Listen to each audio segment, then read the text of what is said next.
Well, hello there, heathens. Now, Casey, don't stop me because I'm going to tell you what it's all about tonight. Okay. All right, so there's these sexy, hairless boys that are going to be offering up all these animals to be killed. And then they're going to slaughter the animals and take a bath in their blood because that's just how shit works in the Bible.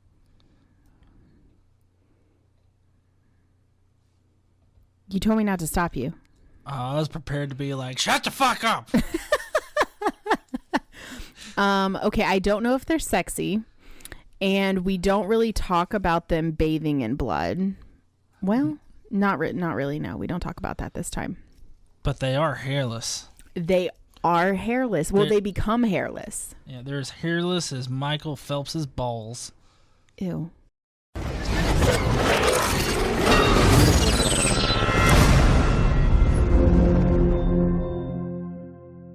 What's up, heathens? How y'all doing? Hi, y'all. So, yeah, we are kind of talking about what that's all about today. Today's probably not going to be that long of an episode, but we'll see what we get through. Basically, we've got some hairless men that get ordained or something, and then we get a whole bunch of offerings that amount in a lot of slaughter of slaughter. Lots of offerings. Basically, today we're going to go over the offerings of the tribes of Israel and the anointing of the Levites. Now, you may be wondering, as I did before this in our pre-meeting show, or pre-show meeting, whichever way you want to pronounce that shit. I'm wondering, why does all of this fucking matter to, like, God and his Bible? Like, why do we have to know these things? Like, I get that it's supposed to be a historical account or something, but I don't understand why we have to add this into, like, the Bible that everybody's supposed to abide by and that contains all of our do's and don'ts. I don't understand about this either, especially because they go through each individual tribe. And every single tribe provides the same offering every day. So really you only need to say it once. Okay, yeah. Well, you only need to say it once. But remember, one of the themes of the Bible is, copy paste. Copy paste this shit because we got to add copy to this stuff, okay? We got to make it look like it's important. And copy pasta. Important things are thick. I should know.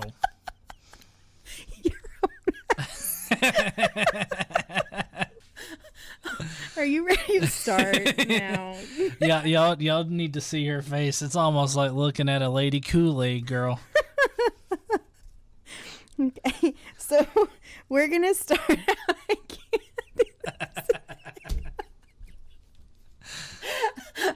Okay. Woosah. All right, are you ready? Yeah. Are y'all ready? I will try to contain myself so that you can continue. Thank you.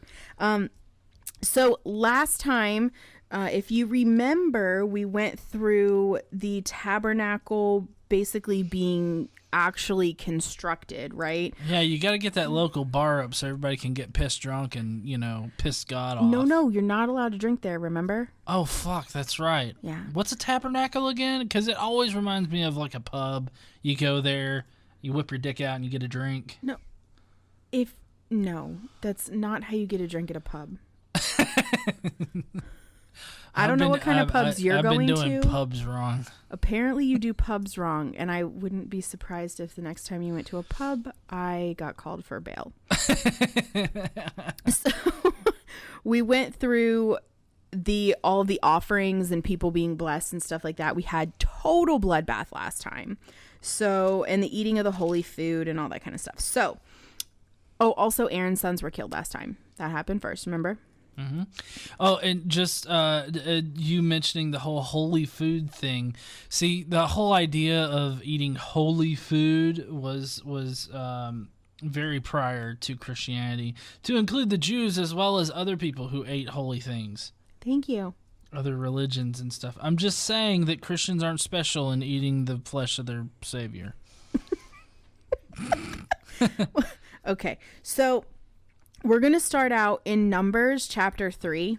And don't forget, I know we went through last time, we went through Leviticus stuff, and we're in Numbers, and it seems like it's going a little disjointed and kind of fast, but all of the laws are at the end of this section, at the end of the books of Moses. So we're going to get through Leviticus, Numbers, Deuteronomy, and then we're going to talk about, because we already did Exodus and Genesis, so we're going to talk about all of the laws that are in Exodus, Leviticus, Deuteronomy, and Numbers. We're going to talk about all of the laws at the same time in categories. So that's why we're kind of skipping around a little bit. Well, yeah, and see, basically this Christian book about the daily, the daily Bible, this Christian book could recognize how shitty as storytellers the Jews were.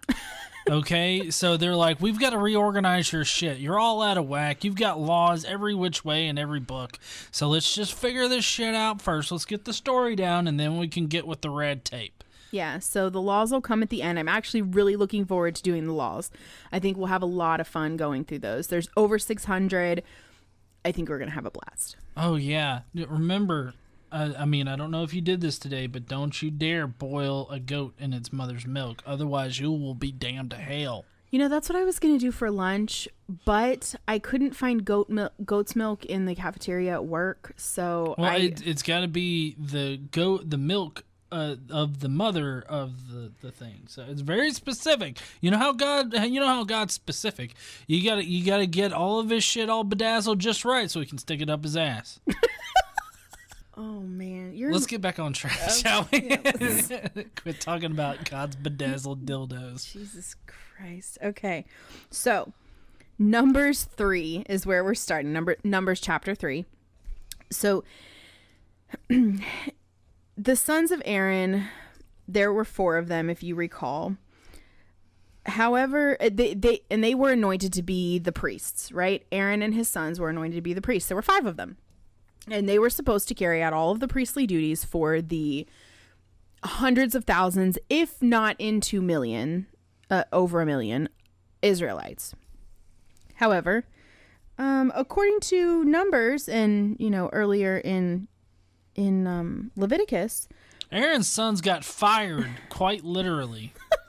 2 of Aaron's sons fell dead before the Lord when they made an offering with unauthorized fire. Well, hold on. Now, I thought previously God had burnt them to a crisp. I mean, is that not correct? Oh yeah, God burned their asses. Okay, well, I mean, falling dead is them walking in, being like, "Yo, what's up, Daddy?" Ah! And then, they just fall over dead of a heart attack or something. It's not, "Hey, Daddy," and then they burst into flames and they, writhe in pain, and it's like, oh, goddamn, supernatural shit. Well, they don't seem really keen here on reminding people that God burned their asses. I don't think that they seem really keen on doing that. They basically just said they fell dead. Yeah, so, but their asses, they got burned up. Just to point out here, spontaneous combustion is different than a heart attack. The Bible doesn't recognize this, but I can guarantee you it is.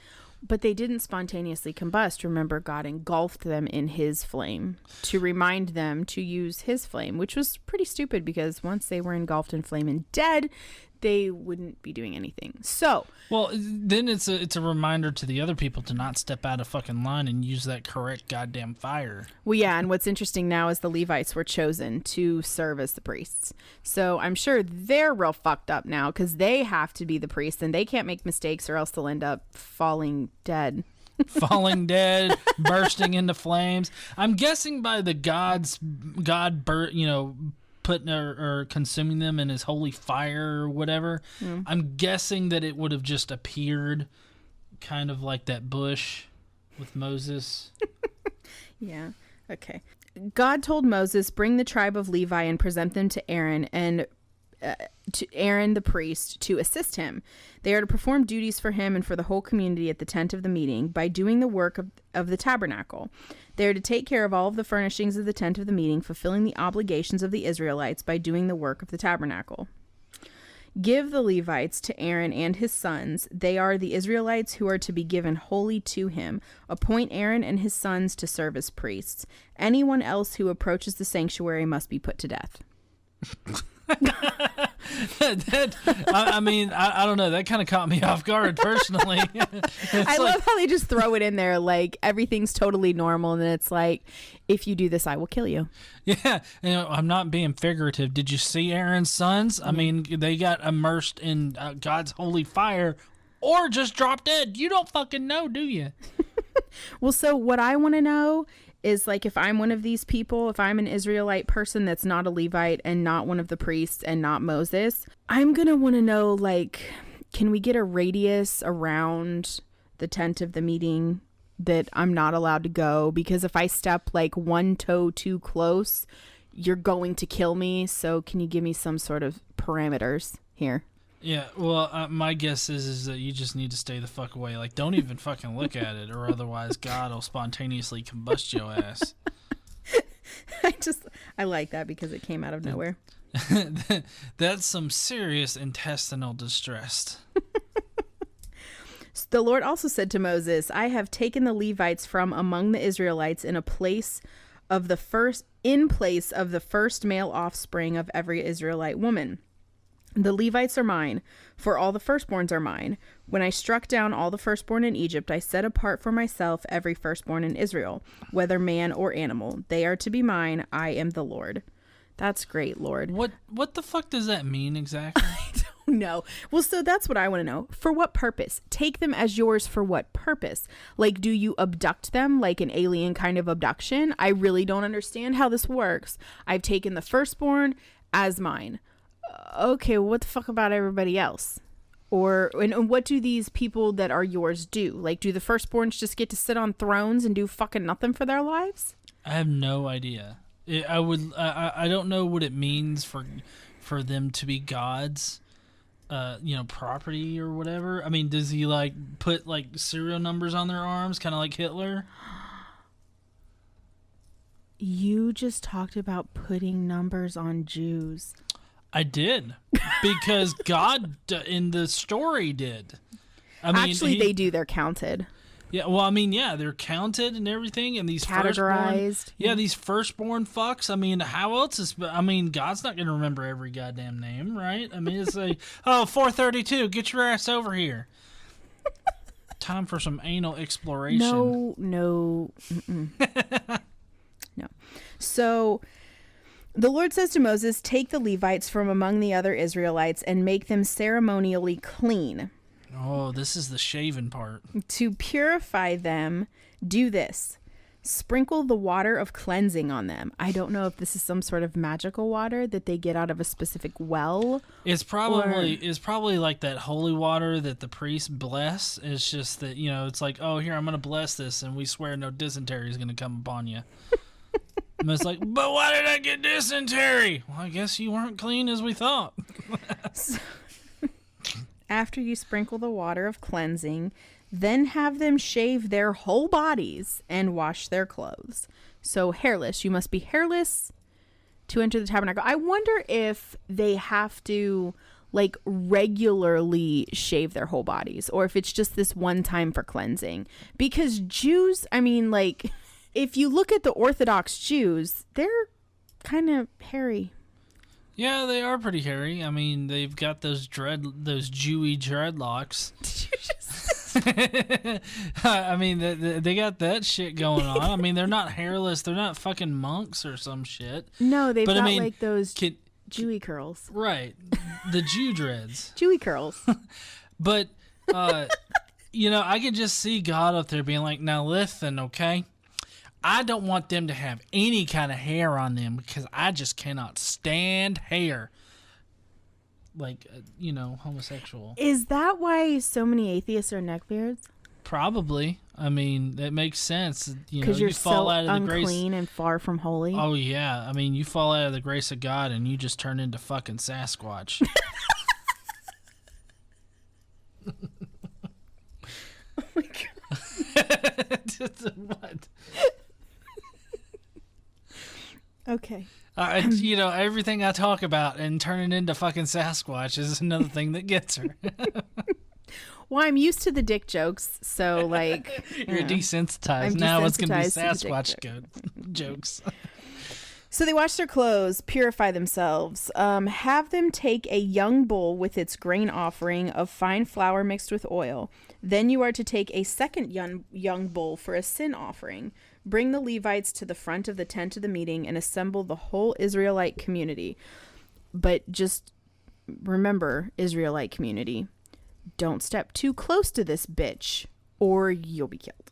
Can you imagine, like, the one, all of them are like, nah, we're good back here there, Mosey. Come on up to the front row. Nah, man, nah, we're good. Nah, bro. I'm in the back. I saw what God did to your Fuck sons. that noise. So you are to bring the Levites before the Lord, and the Israelites are to lay their hands on them. Aaron is to present the Levites before the Lord as a wave offering from the Israelites so that they may be ready to do the work of the Lord. So when I read this, I picture, like, you remember last week when we were talking about the wave offering and it's waving like a breast and a leg of an animal, like just waving it in the air like you just don't care. So I'm just imagining like these people just picking up the Levite people and waving them around. Like, I don't know. All right now, priests, you got to crowd surf all the way to the back and then come on up. Remember, do a lot of waving, okay? Yeah. After the Levites lay their hands on the heads of the bulls, use one for a sin offering to the Lord and the other for a burnt offering to make atonement for the Levites. Have the Levites stand in front of Aaron and his sons and then present them as a wave offering to the Lord. Do you think God would spontaneously explode somebody if, like, they did it just a little out of sync, like they lit the bull on fire? Yes. And let it... Oh, you think so? Absolutely. It's like, oh, I'm sorry, I got a little mixed up. We were supposed to kill the bull first? I didn't realize it fucking mattered. The bull's still dead. It's still charred to shit. It does matter. It matters a lot because reasons. Yeah.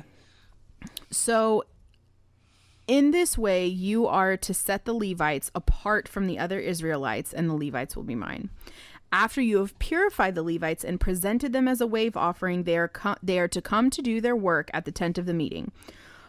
Of all the Israelites, I have given the Levites as gifts to Aaron and his sons to do the work at the tent of the meeting on behalf of the Israelites, and to make atonement for them so that no plague will strike the Israelites when they go near the sanctuary. That's not how communicable diseases work. You can't just walk near a church and not get the plague. Well, now, how many STDs do you know get caught at the church? I how don't know. I've never caught an STD at a church. I don't know if other people have. Maybe, I'm sure. People fuck at churches. Oh, yeah, I had a friend that fucked at church. I'm sure he got an STD there, so, you know. I'm not friends with him anymore. We were talking about the plague, not about STDs. Okay, any kind of sickness, like the flu. I mean, I don't know. I could see people getting the flu from church. Yeah, because they all drink out of the goddamn same cup. Well, at least at Catholic churches. Like, I don't know, my grandmother's Southern Baptist church, when I was a kid, they passed around this, like, tray that had these itty-bitty little thimble cups, and everybody took their own thimble cup and their own little piece of cracker, and it wasn't wine, it was juice, because, you know, Baptists, they can't drink. But, yeah, so that was a little different. But in Catholic churches, everybody shares the chalices. It's interesting. When I was in high school, I asked my stepmom about this. Have I told this story before? I don't know. I asked my stepmom about this. I think I might have been in middle school. I don't know. It was early on. We were first kind of learning about more into biology, about communicable diseases and things like that. Beyond just like wash your hands, you can get sick if somebody, you know, if you lick somebody else's face that has the flu or whatever. And so I asked her on the way home from church about the chalices and drinking out of them and how everybody drinks out of them and how that's a good way to spread, you know, the flu or communicable diseases. There was a lot of sickness going around at the time. And she looked back at me in horror because I suggested that someone might catch a communicable disease from drinking out of the same cup as somebody else because it's God's cup. and you're in church and Jesus will protect you. However, the rest of the time, all parents teach their kids don't drink after other people, so like don't drink after other people because you can get sick, but at church do it and Jesus will protect you. And I just thought that was so absurd. And that pretty much started my downhill swing of not doing the whole God thing. Yeah, I remember you telling me that story. Yeah. So. And it's totally reasonable for you to have asked that, and your stepmom was really kind of outrageous about it. That's a sweet word to use for her. So now, so they won't get the plague. So God continues talking to Moses about the age of duty for the Levites. So this applies to the Levites. Men 25 years old or more shall come to take part in the work at the tent of the meeting. But at age 50, they must retire from their regular service and work no longer. They may assist their brothers in performing their duties at the tent of the meeting, but they themselves must not do the work. This then is how you are to assign the responsibilities of the Levites. So basically, you only work from 25 to 50. Wouldn't that be nice? Well, yeah. I mean, that's a pretty good cutoff date, although by the time you reach 50, you're probably not going to really amass all that much Social Security. I don't think that the Levites had Social Security. What? What? Was God going to give them some kind of, retirement pay? Well, I mean, I don't know. They're Levites, so they probably share in all of the offering shit, all the food. Oh, yeah. They have tons of food that come their way. Never mind. So the Levites begin their service. Moses, Aaron, and the whole Israelite community did with the Levites just as the Lord had commanded Moses. The Levites purified themselves, washed their clothes. Then Aaron presented them as a wave offering before the Lord, made atonement to purify them. After that, they came to do their work at the tent of the meeting under the supervision of Aaron and his remaining 2 sons. They did with the Levites just as the Lord had commanded. Can you imagine Aaron just being fucking paranoid the entire time? Now listen, boys, you do everything exactly correct, okay? Perfect. If I see one fucking hair on your head at all, I will fucking kill you. So, the book of Numbers also records the offerings that the leaders of each tribe bring to the tabernacle for the dedication. Okay, so we've had already the consecration, right, where we had the slaughter last time and we did the 8-day thing. That was for the consecration. All right, well, so now we have the dedication and the tribes are bringing their offerings. So the prince of each tribe brings the offering on behalf of his people. So the Lord tells Moses, accept these offerings from them and use them use them for work at the tent of the meeting.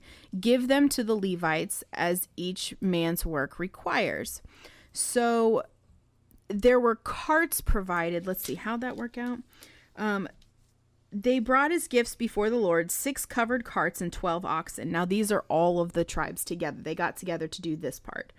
So 6 covered carts and 12 oxen, an ox from each leader and a cart from every 2. So what Moses did with those is he gave 2 carts and 4 oxen to the Gershonites, which is a Levite, what do they call them? Not cult, but a Levite sect, I guess, like a family. And as their work required, then he gave 4 carts and 8 oxen to the Merarites, as their work required. They were all under the direction of Ithamar, which is one of the sons of Aaron. But Moses didn't give any carts to the Kohathites because they were to carry on their shoulders the holy things for which they were responsible. So fuck that particular group of people individually. The Kohathites can suck it. They don't get a cart. Damn, they are harsh on these Kohathite fucks, huh? Yeah, yeah. They must have done something wrong. Like, I don't know. They didn't stroke God's dick right. Well, they're responsible for carrying the holy things. So they don't have to carry all the rest of the shit. They have to carry the holy things. So I guess they're supposed to be more careful. I don't know. I don't know what the fuck deal is. God's holy dildo collection. I got it. Stop. He has butt plugs, not dildos. So when the altar was anointed, the leaders brought their offerings for its dedication and presented them before the altar. For the Lord had said to Moses, each day one leader is to bring his offering for the dedication. So what I'm going to do right now is I'm going to read to you the offering from the first tribe. The offering from every tribe is identical to each other. They all bring the exact same thing, the exact same amount, the exact same weight of everything. They all bring the exact same thing. I'm not reading it 12 times. You don't want to hear it 12 times, so we're just going to do it this way. The first day is the tribe of Judah. So Nahshon of Judah. Okay, that's who brings for the tribe of Judah. His offering was 1 silver plate weighing 130 shekels. And 1 silver sprinkling bowl weighing 70 shekels, both according to the sanctuary shekel, each filled with fine flour mixed with oil as a grain offering. 1 gold dish weighing 10 shekels filled with incense, 1 young bull, 1 ram, and 1 male lamb a year old for a burnt offering, 1 male goat for a sin offering, and 2 oxen, 5 rams, 5 male goats, and 5 male lambs a year old to be sacrificed as a fellowship offering. This was the offering of the tribe of Judah. Okay, so we also have the tribe of Ishar. We have all of the tribes, all of the damn tribes: Reuben, Simeon, Gad, Ephraim. Ephraim is. We've got them all. So when you add all of this shit together, you have a total of 2,400 shekels of silver, and that's the plates and the bowls combined, right? Weight, which is 60 pounds. Oh, goddamn. Yeah, 60 pounds of silver. The gold dishes were 10 shekels apiece, right? So you've got 120 shekels, which is about 3 pounds of gold. Now, this doesn't include the flour and the incense and all the shit that was in the bowls, right? I don't care about that. It doesn't tell us how much. It just says they filled that shit. So then we also have 12 bulls, 24 oxen, 72 rams, 72 lambs, and 72 goats. And they're killing all of these animals in the course of 12 days. Well, fuck. Yeah. That's a lot of goddamn slaughter, isn't it? It's a lot of slaughter. It's almost like this god is a blood god. Almost. He probably bathes in the blood at night, and that's why they need to do it. It's like, all right, kill the calf, kill all of this shit. Now turn around, don't look. Sometimes you sound like, what's that guy's the Edgar from Men in Black. After he gets taken over by the alien. Yeah, that's what you sound like sometimes. Yeah, that's my goal. To sound like an alien. Sound like Edgar. Edgar. All right. So yeah, that's where we are. All of that shit. They put it all together and they had all of the sacrifices. These were the offerings for the dedication of the altar after it was anointed, consecrated, like we did last time. So after all that was done, 12 days, Moses entered the tent of the meeting to speak with the Lord. He heard the voice speaking to him from between the 2 cherubim above the atonement cover on the Ark of the Testimony, and he spoke with him. The Lord said to Moses, "Speak to Aaron and say to him, when you set up the 7 lamps, they are to light the area in front of the lampstand." Aaron did so. He set up the lamps so that they faced forward on the lampstand, just as the Lord commanded Moses. This is how the lampstand was made. It was made of hammered gold from its base to its blossoms. The lampstand was made exactly like the pattern the Lord had shown Moses. I don't know why this matters here. Well, I mean, if I know anything about God, you got to get his fucking patterns right, or else he'll blow your ass out with a ball of fire. So, because I didn't go through and read every tribe's offerings since they were all identical, that is all we have for today. Okay. Pretty short one today. I mean, it's only about 30 minutes. Yeah, it's a pretty short one today. But next time we do this, next week, we're going to go over 2 days, okay? And we're going to do this because we're going to talk about building the nation under law. They're going to have the first Passover. They're going to have the first census. They're going to talk about the problem of uncleanness. They're going to talk about who should be numbered, which, if you want a hint, the people who should be numbered and counted in the census are men above the age of 20. So women aren't counted because women and children, fuck them all. Yeah. But we're going to talk about it. It's interesting. We're going to go through, and it gives you the number of each tribe. How many people are in each tribe, which when I say people, I mean men over 20 because women are not people. Nope. Yeah. So we're going to talk about that. We're going to add all the numbers together and see if the numbers match up with what we've seen before already.